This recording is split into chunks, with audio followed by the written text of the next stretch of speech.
A paz de Cristo esteja com você, amado irmão, amada irmã. Seja muito bem-vindo e muito bem-vinda a este nosso encontro, a este momento de pausa e reflexão na presença de Deus. Você já parou, em uma noite silenciosa, para olhar para o céu? Para a imensidão infinita pontilhada de estrelas que brilham há milênios? Diante dessa grandeza, é natural nos sentirmos pequenos, quase insignificantes. Uma pequena vida pulsando em um universo de mistérios. Mas, e se eu te dissesse que em meio a essa vastidão cósmica, Deus plantou um sinal? Um sinal grandioso, não de distância, mas de proximidade. Um sinal de esperança e de vitória, que foi escrito há quase 2000 anos, mas que ecoa diretamente para o seu coração hoje. Existe uma promessa de glória, uma luz que as trevas não podem ofuscar, escondida em uma das passagens mais misteriosas e belas de toda a Escritura. No livro do Apocalipse, capítulo 12, versículo 1, o apóstolo João nos descreve essa visão celestial com palavras que pintam uma imagem de poder e beleza divinos. Apareceu no céu um grande sinal, uma mulher vestida de sol, tendo a lua sob os pés e sobre a cabeça uma coroa de 12 estrelas. Talvez você já tenha ouvido este versículo antes, mas hoje eu te convido a ir além. Juntos, vamos pedir ao Espírito Santo que nos revele como esta imagem da mulher vestida de sol não é apenas uma profecia antiga ou um símbolo teológico complexo. Ela é um espelho da glória que Deus sonhou para a sua vida. É uma fonte de força inesgotável para as suas lutas diárias. Um farol de esperança que nos mostra que, não importa quão escura seja a noite, a vitória da luz já está decretada. Nossa jornada hoje será para descobrir como essa promessa celestial pode iluminar o seu caminho aqui na Terra. Antes de mergulharmos nesta palavra poderosa, se esta mensagem já tocou o seu coração de alguma forma, eu peço gentilmente que você deixe a sua curtida neste vídeo e se inscreva no canal. Cada gesto seu nos ajuda a levar esta luz e esta esperança a mais pessoas que precisam ser lembradas da vitória que temos em Cristo. Agora, antes de abrirmos as Escrituras, vamos primeiro abrir o nosso coração. Eu sei que você chega a este momento com o seu dia, com a sua história. Talvez você traga no peito um cansaço que não consegue nomear, o peso das responsabilidades, as incertezas que sussurram em sua mente durante a noite, ou as batalhas que você trava no silêncio do seu ser, que ninguém mais vê. Quero que você saiba, com toda a certeza da fé, que Deus vê. Ele vê você. Ele conhece a sua estrutura, lembra que somos pó, mas nos ama com um amor de eternidade. Deus conhece o peso que você carrega nos ombros, muitas vezes em silêncio. Ele vê a coragem com que você se levanta a cada manhã para enfrentar os mesmos desafios. Ele ouve o clamor silencioso da sua alma por paz, por direção, por um sinal de que Ele está perto. E é por isso que a mensagem de hoje é tão preciosa. Aquele mesmo Deus que mostrou a João um grande sinal, no céu deseja hoje, neste exato momento, colocar um sinal de esperança dentro de você. Ele quer te lembrar que você não foi criado para a derrota, para a escuridão ou para o medo. Você foi criado para a luz, foi criado para ser revestido da glória dele. Então, onde quer que você esteja, eu te convido a se colocar em uma posição confortável. Respire fundo, de forma suave e profunda. Sinta o ar enchendo seus pulmões. E ao expirar, entregue a Deus em um ato de confiança todas as tensões, todas as preocupações. Entregue a Ele o controle. Vamos fazer juntos uma breve oração, preparando nosso coração para receber a semente da sua palavra. Senhor nosso Deus e nosso Pai, nós te agradecemos por este momento. Agradecemos pela oportunidade de parar em meio à agitação da vida para ouvir a tua voz.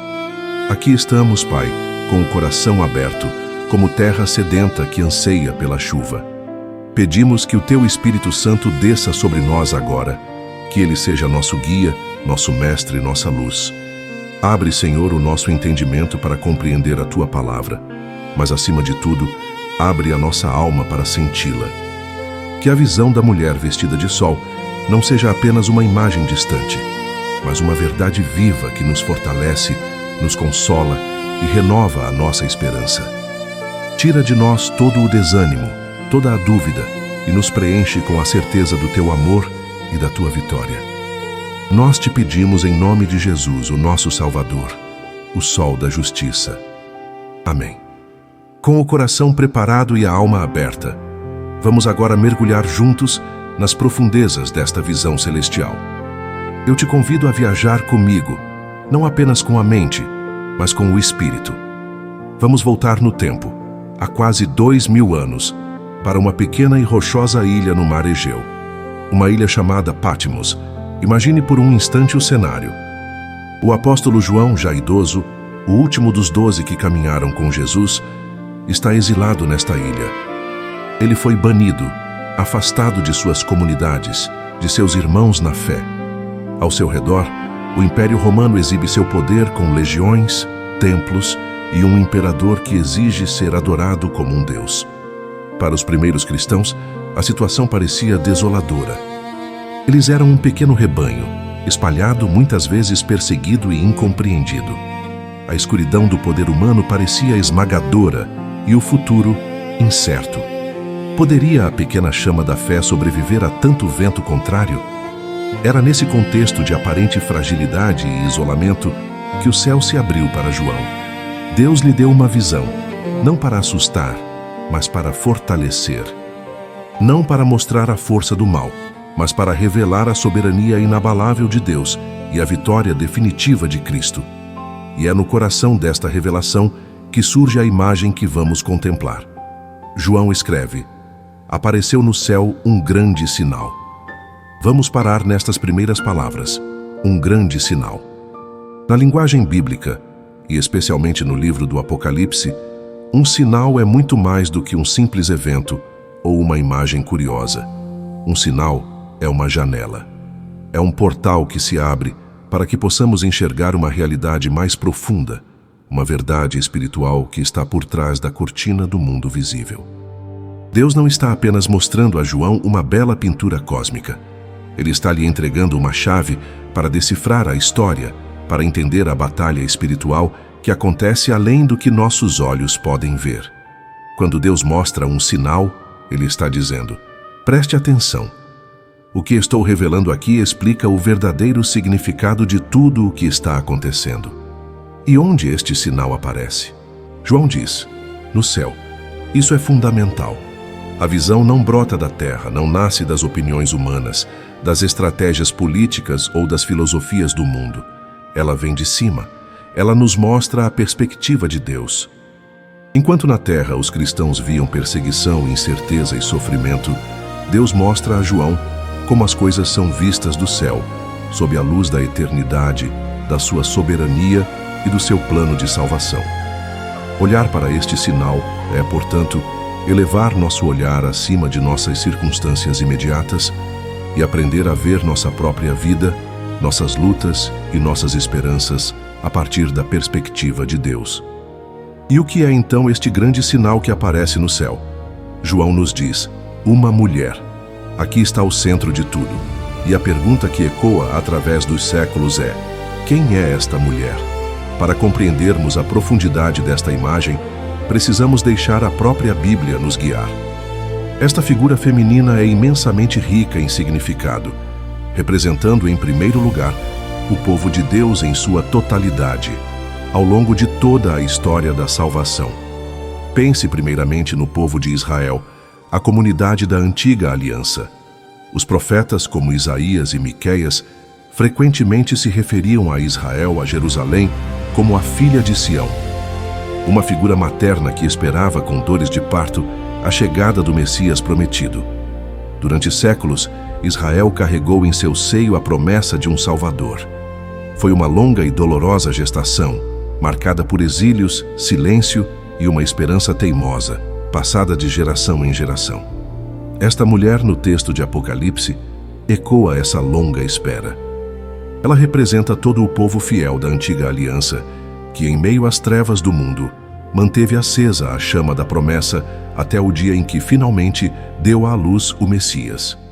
Ela é a personificação da fidelidade de um povo que esperou contra toda a esperança. Mas a identidade dela não para por aí. A visão de João se expande e abraça também a nova aliança. Esta mulher é também a igreja. Somos nós. É a comunidade dos discípulos de Cristo, nascida do sacrifício da cruz e do fogo de Pentecostes. Assim como uma mãe, a igreja também gera filhos e filhas para Deus. Através da pregação do Evangelho, do batismo e da vida em comunidade, a igreja continua a dar a luz a Cristo no mundo, formando novos discípulos, novas testemunhas do amor de Deus. E assim como o Israel fiel sofreu, a igreja também sofre. Ela enfrenta a oposição do mundo, a perseguição, as dificuldades. As dores de parto desta mulher, mencionadas logo a seguir no texto de Apocalipse, simbolizam as tribulações que a igreja enfrenta ao longo da história para cumprir sua missão de gerar Cristo nos corações humanos. Portanto, quando você olha para esta mulher, Deus está te convidando a se ver nela. Você, como parte do corpo de Cristo, é parte desta figura gloriosa, chamada a gerar a luz de Cristo no seu ambiente, na sua família, no seu trabalho, mesmo em meio às dificuldades.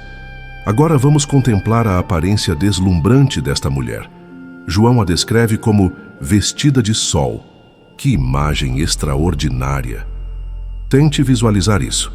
Não é uma mulher que carrega uma tocha ou que é simplesmente iluminada por um raio de luz. O próprio sol, a fonte de toda a luz e calor em nosso sistema, se tornou a sua veste. Ela está completamente envolvida, imersa, transfigurada pela luz. O que isso significa para nós?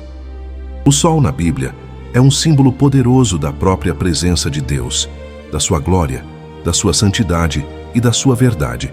Estar vestido de sol significa estar totalmente revestido da graça de Deus. Significa que a identidade desta mulher não é definida pelas sombras do mundo, pelos seus medos ou por suas falhas, mas pela luz radiante do seu Criador. Esta veste de sol é uma armadura divina. Ela mostra que o povo de Deus, embora possa parecer frágil aos olhos do mundo, está protegido e envolvido pela presença poderosa de Deus. O mal, a escuridão, a mentira, podem até tentar se aproximar, mas não podem penetrar nesta veste de luz. É uma declaração visual de que a santidade, a verdade e a vida de Deus são mais poderosas do que qualquer força contrária. Para você hoje, esta imagem é uma promessa. Em Cristo, você também é chamado a se despir das vestes velhas do pecado, do medo e da vergonha, e a se revestir de Cristo, que é o sol da justiça. Viver vestido de sol é viver na graça. É permitir que a luz do amor de Deus brilhe através de você, de tal forma que as trevas ao seu redor comecem a se dissipar. É a sua vocação, a sua identidade mais profunda. Continuando a descrição, João nos diz que a mulher tem a lua sob os pés. Se o sol representa a glória eterna e imutável de Deus, a lua, em contraste, representa o mundo do tempo, da mudança, da inconstância. A lua passa por fases. Ela cresce e mingua. Ela governa a noite. No mundo antigo, muitas culturas pagãs adoravam a lua como uma divindade. Colocar a lua sob os pés é um gesto de domínio, de soberania e de estabilidade. Esta imagem nos revela uma verdade espiritual profunda. O povo de Deus, embora viva no tempo, não é governado por ele. Embora passemos por fases em nossa vida espiritual, momentos de luz intensa e momentos de aparente escuridão, nossa estabilidade não vem das circunstâncias mutáveis do mundo. Nossa fundação está em Deus, que é eterno. Ter a lua sob os pés significa que não somos escravos da inconstância das nossas emoções, das crises econômicas, das instabilidades políticas ou das mudanças culturais. Significa que, firmados na rocha que é Cristo, nós temos autoridade sobre essas coisas. Nós caminhamos sobre elas e não somos afogados por elas. É um chamado para você hoje a não deixar que a ansiedade sobre o futuro ou a instabilidade do presente roubem a sua paz. Lembre-se, em Cristo você está posicionado acima das marés do tempo. Você tem a lua, com todas as suas fases e incertezas, debaixo dos seus pés. Finalmente, a visão se completa com um detalhe magnífico. E sobre a cabeça, uma coroa de 12 estrelas. Uma coroa é sempre um símbolo de realeza e de vitória. Esta não é uma coroa qualquer, mas uma coroa de estrelas, uma coroa celestial, que aponta para uma honra que não vem dos homens, mas de Deus. E o número 12 é um dos números mais significativos de toda a Bíblia.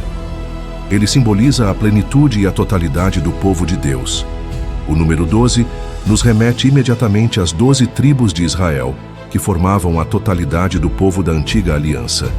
E nos remete também aos 12 apóstolos, sobre os quais Jesus edificou a sua igreja, a comunidade da nova aliança. A coroa com 12 estrelas, portanto, une o Antigo e o Novo Testamento, mostrando que esta mulher, este povo de Deus, está completa. Ela representa a totalidade da família de Deus, de Abraão até o último dos santos. Esta coroa não é um sinal de poder arrogante, mas o prêmio da fidelidade. É o reconhecimento divino pela perseverança, pela fé e pelo amor do seu povo ao longo de toda a história. É a promessa de que, para todos aqueles que permanecem fiéis em meio às provações, uma coroa de glória está preparada no céu. Esta coroa de 12 estrelas sobre a cabeça da mulher é um lembrete para você de que a sua jornada de fé, com todas as suas pequenas e grandes lutas, não passa despercebida por Deus. Ele está tecendo para você uma coroa de glória. Cada ato de amor, cada oração silenciosa, cada vez que você escolhe a luz em vez das trevas, é mais uma estrela sendo adicionada à sua coroa de vitória. Então, vamos juntar todas as peças desta visão. O que Deus está nos mostrando através de João? Ele está pintando o retrato da sua amada, o seu povo, a sua igreja. Um povo que tem sua origem no céu, cuja identidade é estar completamente revestido pela luz e pela graça de Deus. Um povo que vive no mundo, mas não é dominado por suas inconstâncias. E um povo que, no final, está destinado à realeza e à vitória eterna. Esta é a sua identidade. Esta é a sua vocação. Esta é a promessa de Deus para você. Não é uma fantasia distante. É a realidade mais verdadeira sobre quem você é em Cristo Jesus. É a imagem que Deus quer que você guarde em seu coração quando as sombras do mundo tentarem te convencer do contrário. Você faz parte desta mulher gloriosa, vestida de sol, com a lua sob os pés e coroada de estrelas.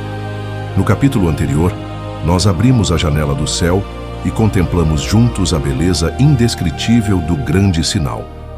Vimos a mulher vestida de sol como a imagem do povo de Deus de Israel e da igreja, um povo amado, protegido e destinado à vitória. E essa verdade é poderosa. Ela nos dá uma identidade coletiva, um senso de pertencimento a uma história de salvação que é muito maior do que nós. Mas nós conhecemos o nosso Deus. O nosso Deus, que governa o universo e sustenta as galáxias, é também um Deus de infinita proximidade, um Deus do concreto, do pessoal. A Bíblia nos mostra que Deus não ama apenas a humanidade de forma abstrata. Ele se fez humano em Jesus de Nazaré. Ele não estabeleceu uma aliança com um povo genérico.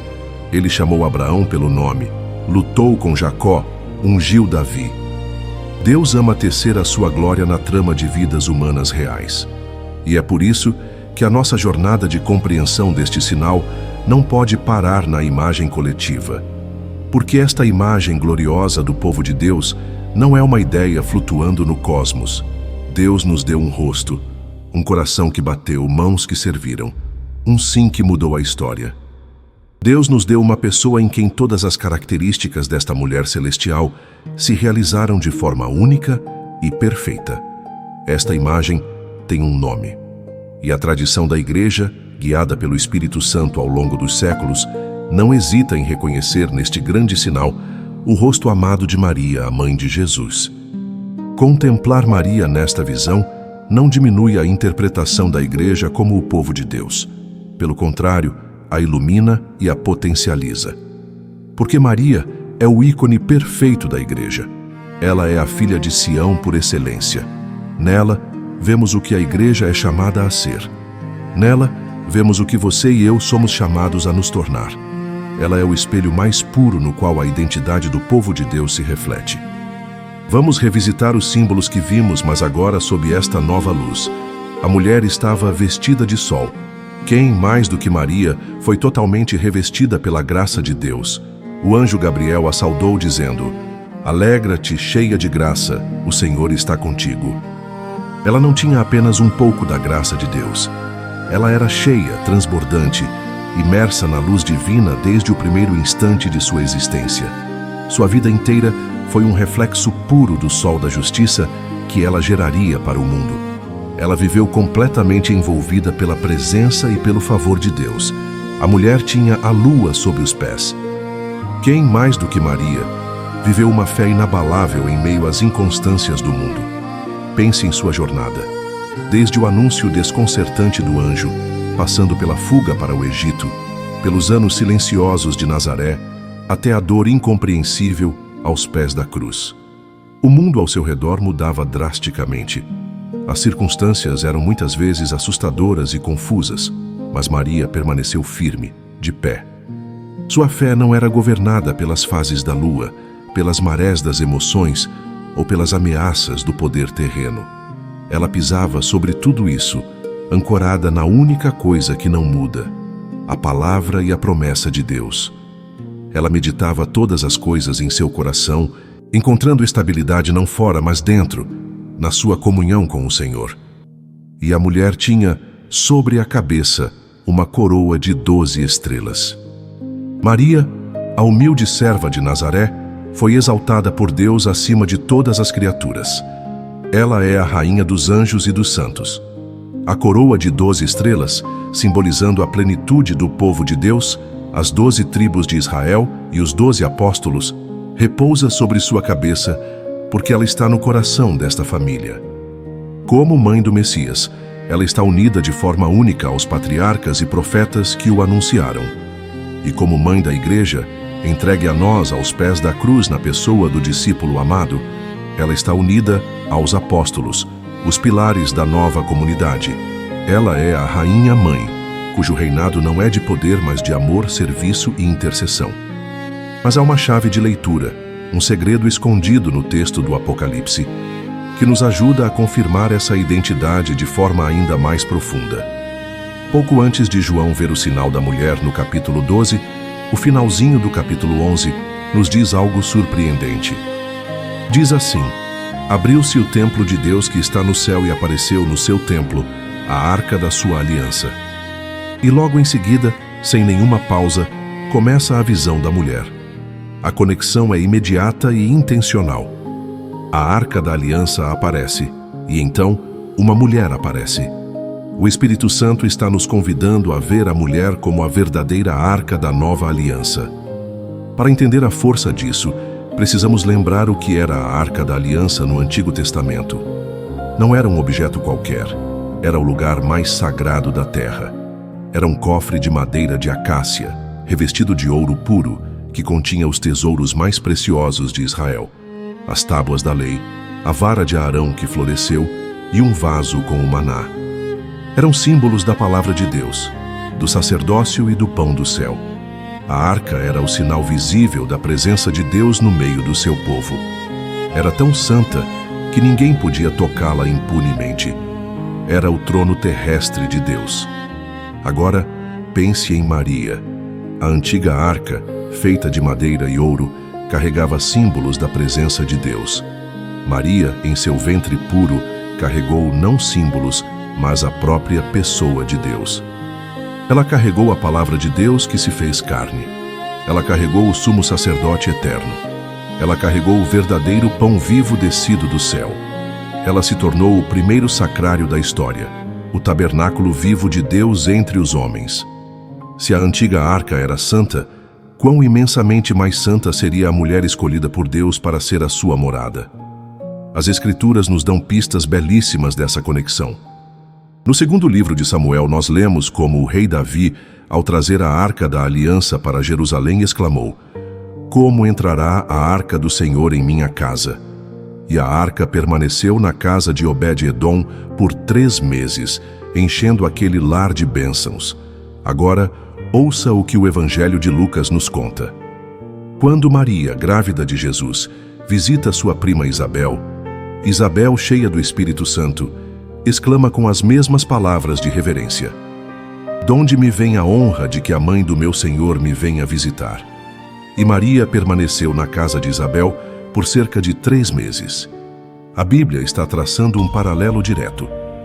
Maria é a nova arca, que não carrega mais a lei escrita em pedra, mas o legislador.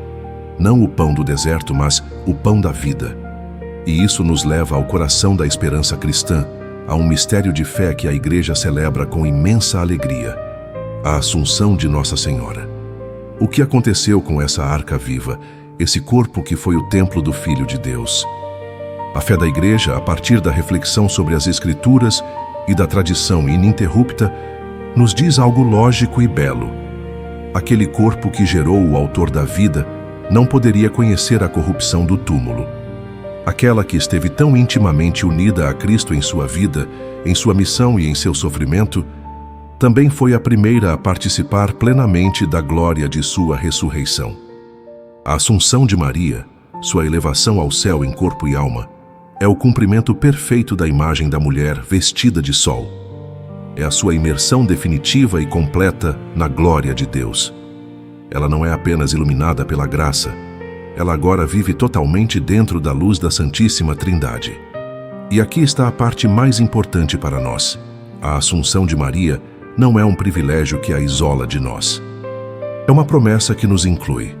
O Concílio Vaticano II a chama de sinal de esperança segura e de consolação para o povo de Deus peregrino. O que isso quer dizer? Quer dizer que, ao olharmos para Maria, glorificada no céu, estamos vendo o nosso próprio futuro.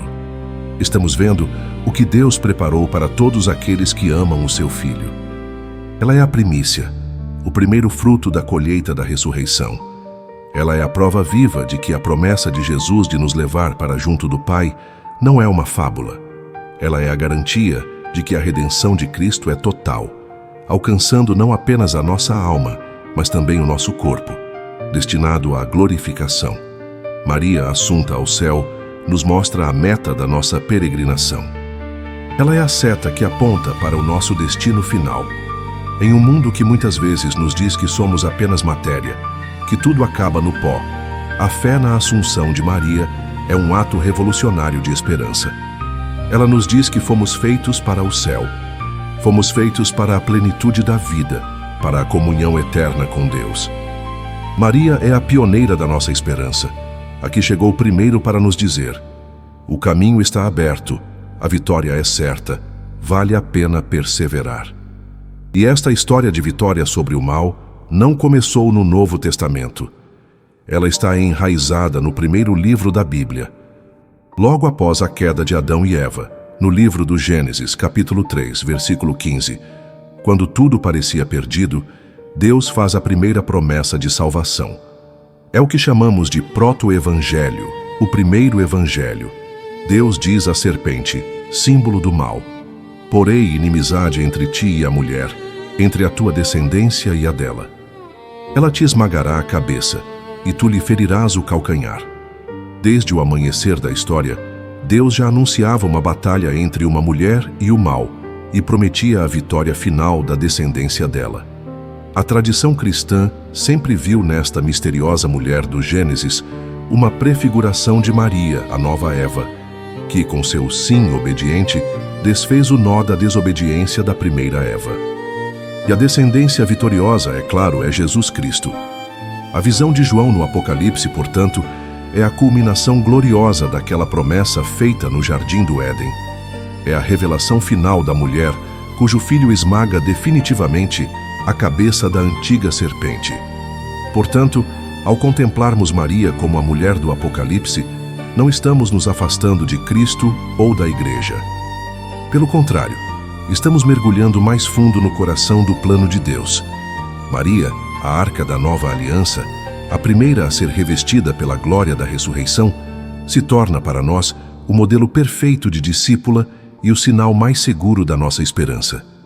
Ela nos mostra o que a graça de Deus pode fazer em uma criatura humana que se entrega totalmente a Ele. E do céu, ela não nos abandona. Como mãe, ela continua a nos acompanhar, a interceder por nós e a nos apontar o caminho para seu filho, dizendo a cada um de nós, hoje, as mesmas palavras que disse aos servos nas bodas de Caná: fazei tudo o que ele vos disser. Nós viajamos juntos até a ilha de Patmos. Contemplamos a glória de um sinal que rasgou o céu. Vimos nesta mulher vestida de sol o retrato do povo de Deus, a beleza da igreja e o rosto concreto e amoroso de Maria, nossa mãe, como sinal da nossa esperança. Mas agora, meu amado irmão, minha amada irmã, chegamos ao momento mais importante de toda a nossa jornada. Chegou a hora de trazer o céu para a terra. Chegou a hora de nos olharmos neste espelho divino e nos perguntarmos: e eu? Onde eu me encaixo nesta visão? Como esta imagem de vitória, de luz e de realeza se conecta com a minha vida, aqui e agora? A palavra de Deus nunca é apenas uma informação. Ela é sempre um convite. É uma interpelação pessoal.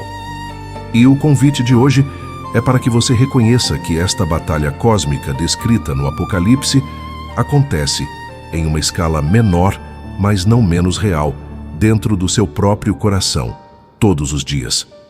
O texto do Apocalipse nos conta que, diante desta mulher gloriosa, surge um grande dragão vermelho, a antiga serpente, que tenta destruir a vida que ela gera. E você conhece este dragão. Você não o vê com os olhos físicos, mas sente a sua presença. Ele tem muitos nomes em nossa vida diária.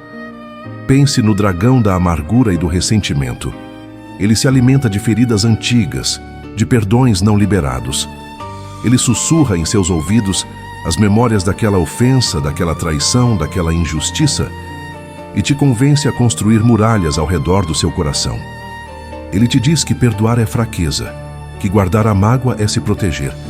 Mas, na verdade, ele te acorrenta ao passado, te impede de viver a liberdade dos filhos de Deus e envenena a sua alma, impedindo a luz do sol da graça de entrar. Você reconhece este dragão? Pense no dragão do medo e da ansiedade. Ah, este é um mestre do disfarce.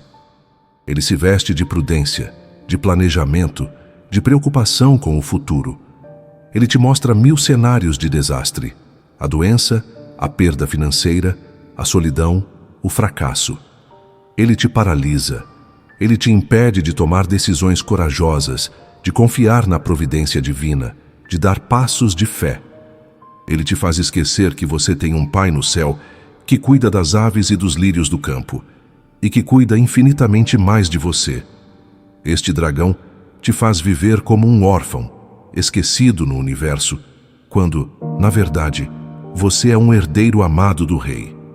Pense no dragão do desânimo e da desesperança. Ele ataca quando você está cansado, quando as lutas parecem não ter fim. Ele te diz que nada vai mudar, que seus esforços são inúteis, que você não é bom o suficiente. Ele aponta cada um dos seus erros, cada uma das suas quedas, e te diz: viu? Você nunca vai conseguir. Ele quer te convencer a desistir, a baixar os braços, a se contentar com uma vida medíocre, longe da glória para a qual você foi criado. Ele é o ladrão de sonhos, o assassino da perseverança. Pense no dragão do orgulho e da autossuficiência. Este é sutil. Ele não te leva ao desespero, mas à soberba. Ele te convence de que você não precisa de Deus, de que você pode controlar tudo, de que suas forças e sua inteligência bastam. Ele te isola dos outros em um pedestal de superioridade. Te impede de pedir ajuda, de reconhecer suas fraquezas, de se abrir à graça. E no fim, ele te deixa terrivelmente sozinho e vulnerável, porque nenhum ser humano pode ser Deus de si mesmo. Estes são apenas alguns dos rostos do dragão que tenta devorar a vida divina em você. Qual deles tem falado mais alto em sua vida ultimamente? O primeiro passo para a vitória é reconhecer o inimigo. É dar nome às forças que lutam contra a sua paz e a sua vocação à santidade. E agora que você olhou para as sombras, eu te convido a fazer algo ainda mais poderoso. Eu te convido a se levantar em espírito e a tomar uma decisão consciente de se vestir de sol. O que isso significa na prática? Significa que para cada ataque do dragão, existe uma resposta de luz que você pode dar, com a graça de Deus. Vestir-se de sol diante do dragão da amargura é escolher o perdão. É tomar a decisão, talvez a mais difícil da sua vida, de liberar aquela pessoa que te feriu. Não porque ela mereça, mas porque você merece a paz. Perdoar é o ato supremo de vestir a luz de Cristo, que da cruz disse: Pai, perdoa-lhes, eles não sabem o que fazem. É um ato que quebra as correntes do dragão e permite que o sol da cura divina inunde o seu coração.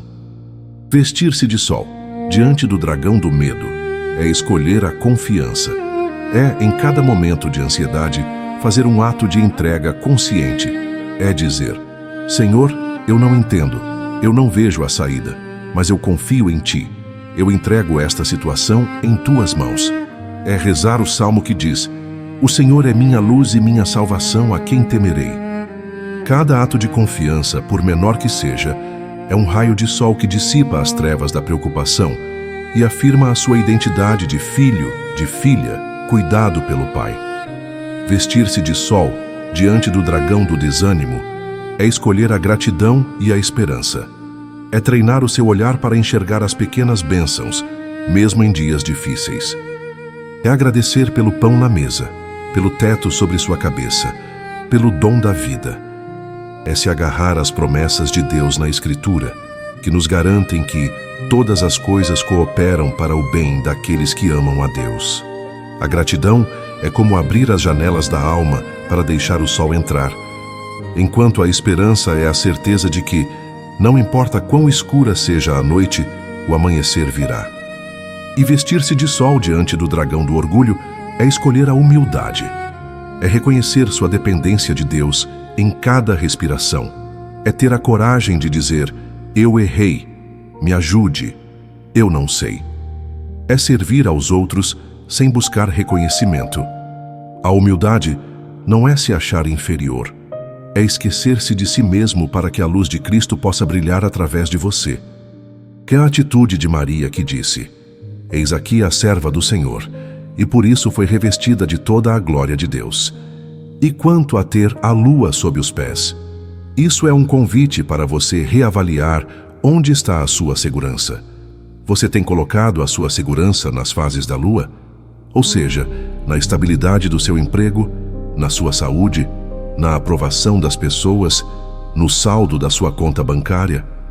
Todas essas coisas são boas, mas são como a lua. Elas mudam, elas crescem e minguam. Colocar a lua sob os pés é tomar a decisão de que a sua identidade, o seu valor e a sua segurança mais profundos não estarão mais nessas coisas. Sua segurança está no amor imutável de Deus por você. É construir sua casa sobre a rocha, de modo que, quando vierem as tempestades e as fases de escuridão, você não será abalado, porque seus pés estarão firmes na eternidade. E por fim, lembre-se da sua coroa de 12 estrelas. Talvez o mundo nunca te dê uma coroa. Talvez você nunca receba um grande prêmio, um reconhecimento público, um título de importância. Mas Deus te vê. Ele vê cada ato de amor silencioso, cada sacrifício que você faz por sua família, cada vez que você engole uma palavra dura e oferece uma palavra de paz, cada oração feita de madrugada, cada gesto de generosidade que ninguém aplaudiu. Essas são as estrelas da sua coroa. Deus está tecendo uma coroa de glória para você com os fios de ouro da sua fidelidade no escondido. Nunca se esqueça da sua realeza. Você é filho, você é filha do Rei. Ande com a dignidade de quem sabe que tem uma coroa celestial à sua espera. Esta visão, meu irmão, minha irmã, não é para ser apenas admirada, é para ser vivida. Você é chamado a ser, no seu pequeno mundo, um reflexo desta mulher gloriosa, um sinal de esperança, de luz e de estabilidade para as pessoas ao seu redor. Agora, depois desta profunda reflexão, eu quero te convidar para o momento mais sagrado do nosso encontro. Um momento para selar tudo isso no diálogo com Deus. Um momento de oração. Não uma oração apressada, mas uma conversa íntima, uma entrega total. Então, se for possível para você, feche os seus olhos. não como uma fuga da realidade, mas como um mergulho na realidade mais profunda que existe, a presença de Deus que te envolve neste exato instante. Respire fundo mais uma vez. Esvazie sua mente de todo o barulho. Esvazie seu coração de toda a agitação. E vamos juntos entrar na sala do trono da graça. Deus Pai, Criador do céu e da terra, fonte de toda a luz e de toda a vida. Nós nos colocamos diante de Ti com o coração humilde e cheio de reverência. Nós te louvamos, Pai, pela beleza da Tua criação, pelas estrelas que declaram a Tua glória e pelo sol que é um pálido reflexo do Teu esplendor. E nós te bendizemos de modo especial, hoje, pelo grande sinal que revelaste ao Teu servo João.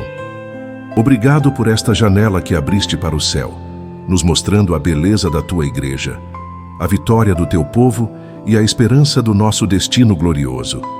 Obrigado por não nos deixar órfãos no escuro, mas por nos dar sinais do Teu amor e do Teu plano de salvação.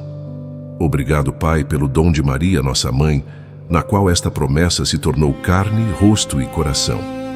Por ela e com ela, nós te bendizemos e te adoramos.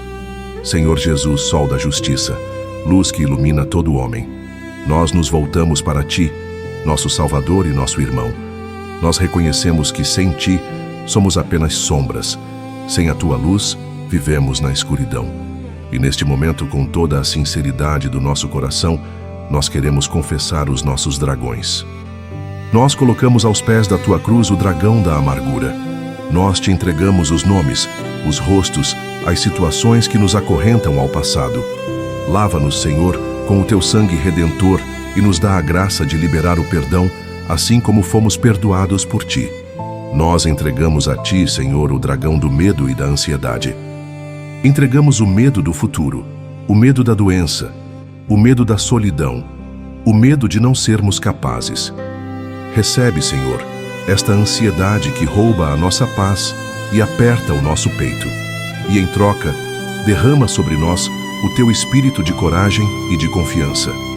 Aumenta a nossa fé para que possamos descansar em Teus braços de Pai, sabendo que Tu estás no controle de todas as coisas. Nós entregamos a Ti, Senhor, o dragão do desânimo e da desesperança. Perdoa-nos pelas vezes que duvidamos do Teu poder, pelas vezes que cedemos à voz que nos dizia para desistir. Renova em nós, Jesus, a virtude da esperança. Lembra-nos da Tua ressurreição. Lembra-nos que a última palavra é sempre Tua, e é uma palavra de vida e de vitória. E entregamos a Ti, Senhor, o dragão do orgulho. Perdoa a nossa autossuficiência, as vezes em que tentamos viver a vida com nossas próprias forças, esquecidos de Ti. Dá-nos um coração humilde e manso, como o Teu. Um coração de servo, que encontra a sua alegria em amar e servir, sem buscar aplausos. Agora, Senhor Jesus, nós Te pedimos, veste-nos com a Tua luz. Assim como o sol envolve a terra, envolve-nos completamente com a Tua graça, com a Tua santidade, com o Teu amor. Que a Tua luz brilhe através de nós. Ajuda-nos a sermos portadores da Tua luz em nossos lares, em nosso trabalho, em todos os lugares onde formos. Dá-nos a força, Senhor, para colocarmos a lua debaixo dos nossos pés. Ajuda-nos a construir a nossa segurança somente em Ti, a não sermos abalados pelas tempestades da vida, a mantermos os nossos olhos fixos em Ti, Autor e Consumador da nossa fé. E lembra-nos, Senhor, da nossa coroa. Nos momentos de humilhação, de cansaço ou de sentimento de inutilidade, lembra-nos da nossa dignidade real de Teus filhos e filhas, herdeiros do Teu reino. E agora, nos voltamos a Ti, Maria, mulher vestida de sol, mãe da nossa esperança. Tu que viveste plenamente esta realidade gloriosa, ensina-nos. Ensina-nos a dizer sim a Deus em todas as circunstâncias. Ensina-nos a guardar a palavra em nosso coração. Ensina-nos a permanecer de pé junto à cruz. Ensina-nos a lutar contra o dragão com as armas da humildade e da confiança. Cobre-nos com o Teu manto de luz. Protege-nos do mal e guia-nos com segurança pelo caminho da vida, até o dia em que possamos contemplar, junto contigo, o rosto do teu Filho, Jesus. Nós nos consagramos a Ti, Mãe, e confiamos a Tua intercessão, a nossa vida, a nossa família e todo o mundo. Nós cremos, Senhor. Nós cremos no Teu poder que vence o mal. Nós cremos na Tua luz que dissipa as trevas. Nós cremos na Tua promessa de uma vida gloriosa, e nesta fé nós descansamos. Nesta fé nós renovamos a nossa esperança. Nesta fé nós nos comprometemos a viver. E com toda a Igreja, celeste e terrestre, nós declaramos a nossa confiança e o nosso amor, dizendo juntos, com todo o nosso ser, Amém. Meu irmão, minha irmã, chegamos ao final da nossa jornada de reflexão, mas na verdade, estamos apenas no começo de uma nova forma de ver, de uma nova forma de viver. Nós começamos olhando para o céu, para um sinal distante no tempo e no espaço. E ao longo deste caminho, descobrimos que este sinal tem tudo a ver conosco. Nós vimos a imagem gloriosa do povo de Deus, perseverando ao longo da história. Vimos o rosto concreto e materno de Maria, a primeira a viver essa plenitude, a nossa garantia de esperança. E, finalmente, trouxemos essa visão para dentro do nosso coração e vimos nela a nossa própria vocação. A mensagem central, o presente que Deus quis nos dar hoje é esta. A sua identidade mais profunda não é a sua fraqueza, não é o seu pecado, não é o seu medo. A sua identidade mais profunda é a glória para a qual você foi criado. Você foi criado para ser vestido de sol. Você foi criado para reinar sobre o caos e a inconstância. Você foi criado para usar uma coroa de vitória.